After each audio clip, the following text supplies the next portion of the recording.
Do we criticize other books too much? Like, are we ever going to stop critiquing marriage books?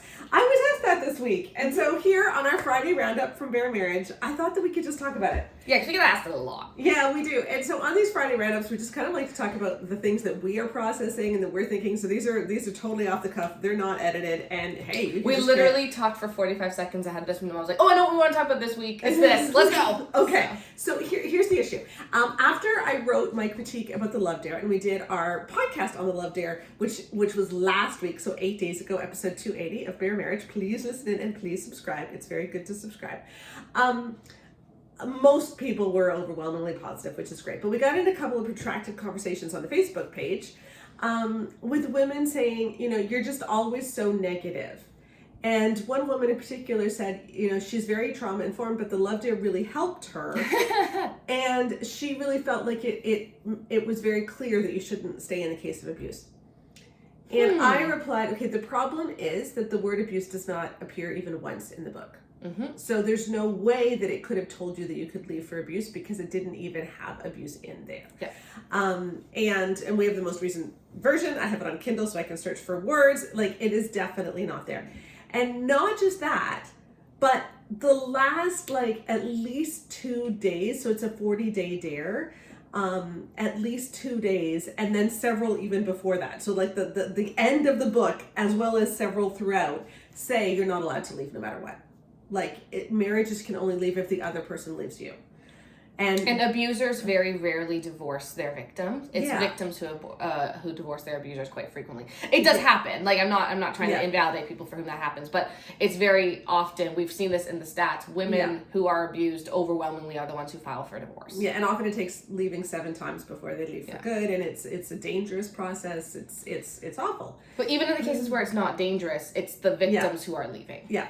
And so it's she may have thought that it said that, but it didn't say that. And so, do you want to address that first, and then I'll address the other part of what I wanted to talk about? I just, anyone who's listening to these, or the newsletters, or the podcast that I am on, I am becoming a broken record, but I've just been seeing it everywhere. This is actually, say it with me, another issue of literacy. Yeah. This is part of understanding books that we're reading is people often say, well, we can all come to different conclusions, right? A book is meant to be kind of understood through the lens of the reader. That is true for fiction, which is art. Mm-hmm. That is not true for nonfiction, which are essays and instructional materials. Things like biographies, I could also argue, you could all have different perspectives. That's good.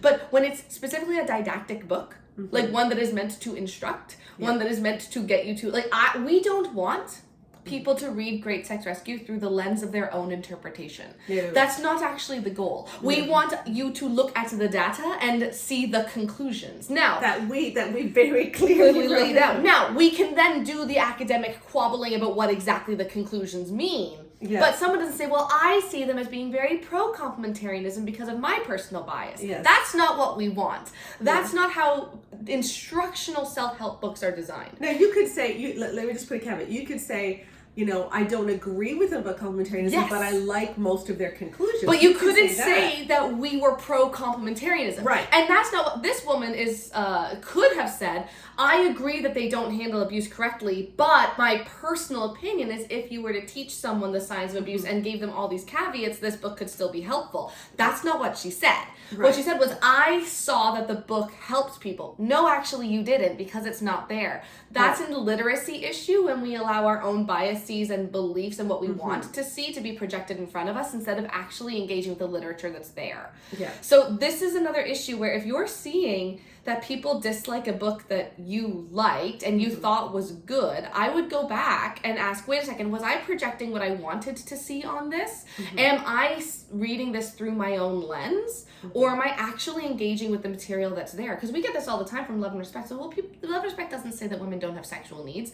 It literally says, if your husband is typical, he has a need you don't have. Not, he has a greater need of that No. which you also have. No, it's he has a need you don't Yeah, have. you have a need for physical, you have a need for emotional release, he has a need for It physical release. literally says in repeated terms over and over again that women do not have a need for physical release. So people who are saying, well, when I read Love and Respect, I saw that it said that women, no, you're wrong then. Then you didn't engage in good literacy practices. Like now, I mean, this often happens when we go in with preconceived notions and we read a book and we kind of skim over some parts that we don't necessarily like, which is fine. Like I'm not saying you have to, like, when you read a book, you have to take in the meaning of every single sentence. The thing that we're trying to say is, like, if you liked a book and everybody else is saying it was a dangerous book, then maybe say, okay, is this a book that God used to help me? Because remember, God spoke through a donkey, okay?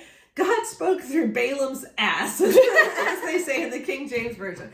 So if God can speak through anything, God can use anything in your life. And if you're like really seeking help for your marriage and you genuinely want to be a less selfish person and to love your spouse and to learn how to be kinder, learn how to communicate better, and you read a marriage book and it makes you think about all these things and your marriage gets better, like, God may very well have used that book to help you. So we're not trying to invalidate that. But just because God used a book to help you doesn't mean that the actual words and the message of that book are helpful to other people, and that those words and messages are not harmful to other people.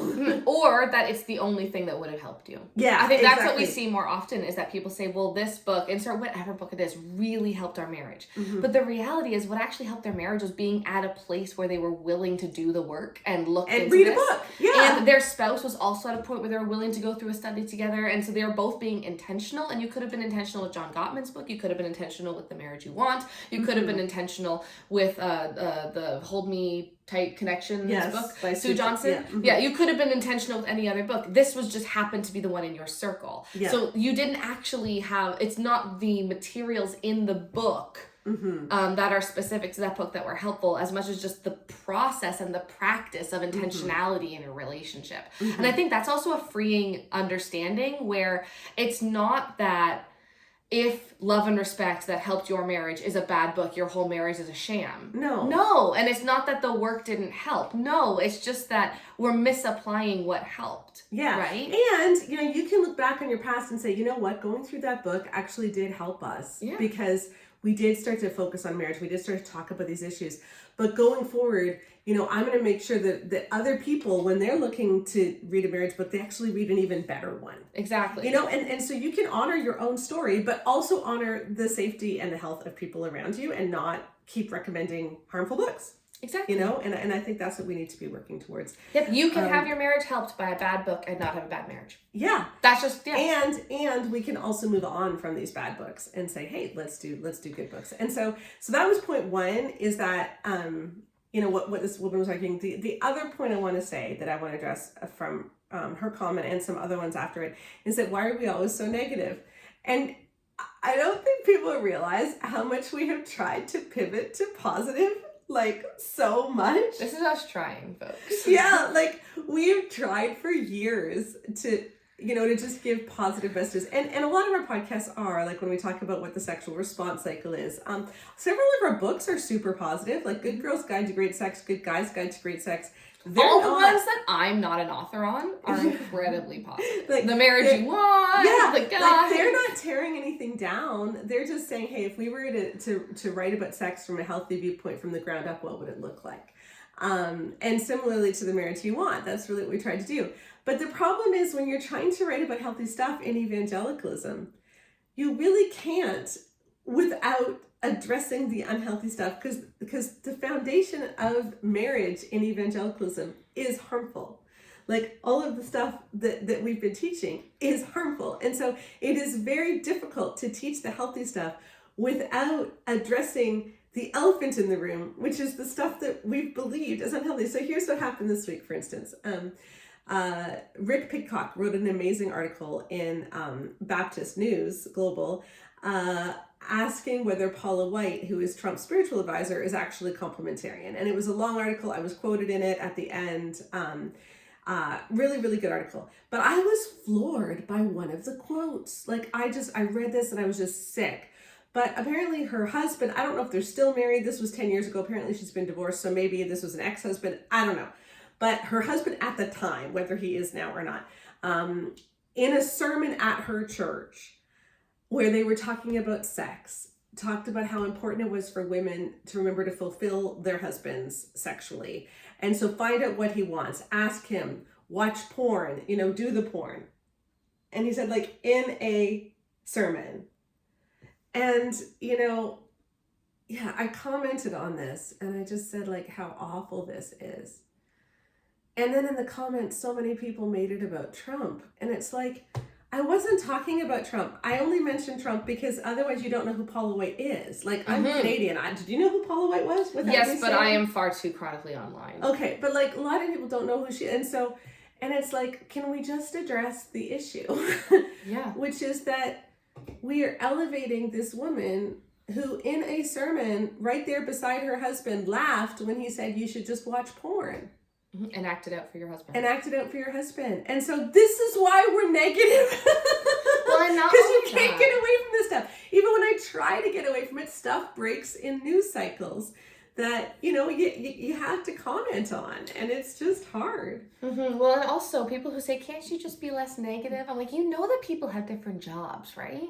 Yeah. Like, it's like talking to someone who does plumbing. Like, you really need to do more electrician work. Why aren't you ever doing wiring? Yeah. Do you have a thing against wiring? Yeah. What's wrong with you? You're always just working with drains and, all this plumbing. And don't you know that houses also need electricity? Like, and I'm like, then get an electrician. Like, we're the plumbers. Yeah. We're dealing with the clogged poop.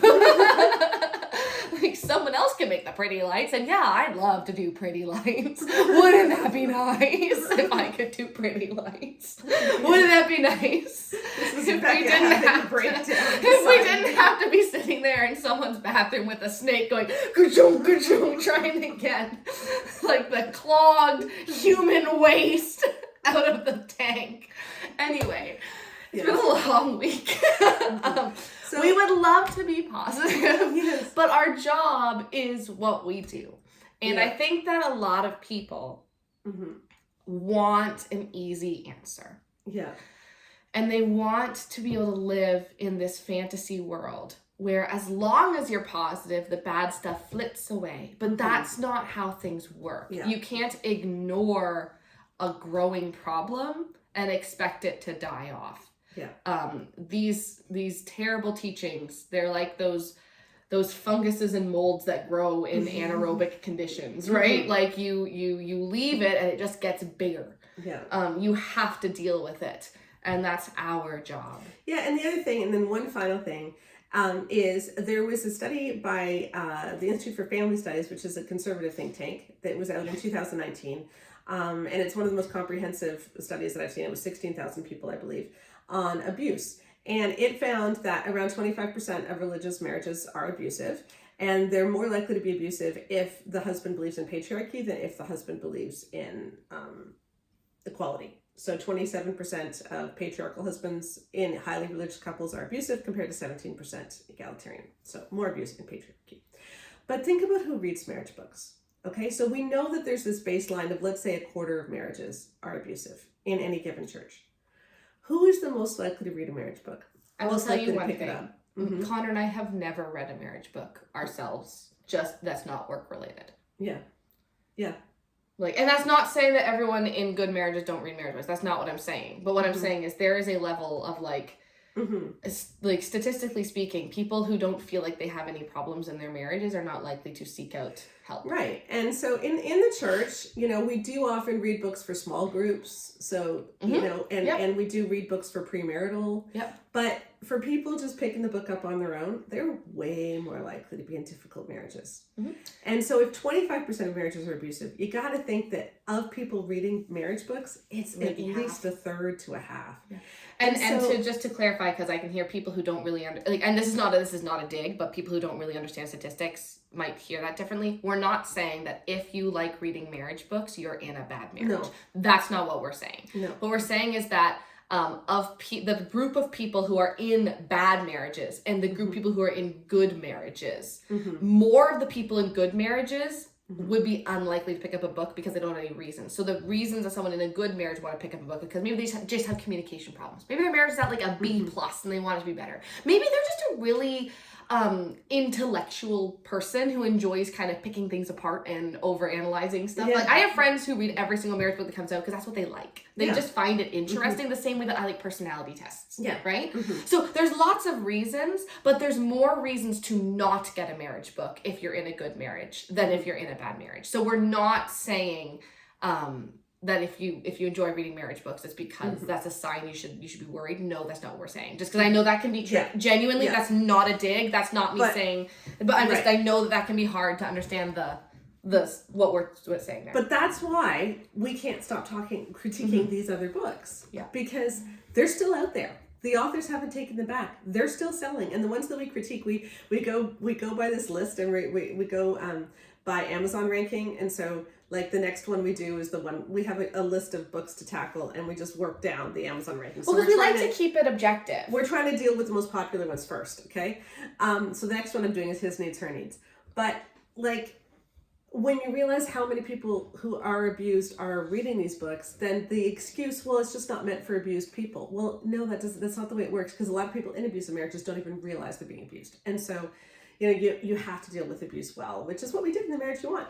So anyway, that is why we are not more positive. I do want to end. I just want to read a quick review of The Marriage You Want on Amazon, because The Marriage You Want, which is our new marriage book that came out last month that Keith and I wrote together, is actually quite positive. And here's what Tabitha said. The Marriage You Want is the best marriage book I've ever come across. It's refreshing, relevant, and inspiring, covering topics like teamwork, friendship, partnership, passion, and understanding. And not only that, it backs up all of its advice with thorough, scientifically sound, and yet accessible research. They conducted a large survey of married couples and assessed how each person's attitudes and behaviors influence the marital satisfaction and their spouse's marital satisfaction.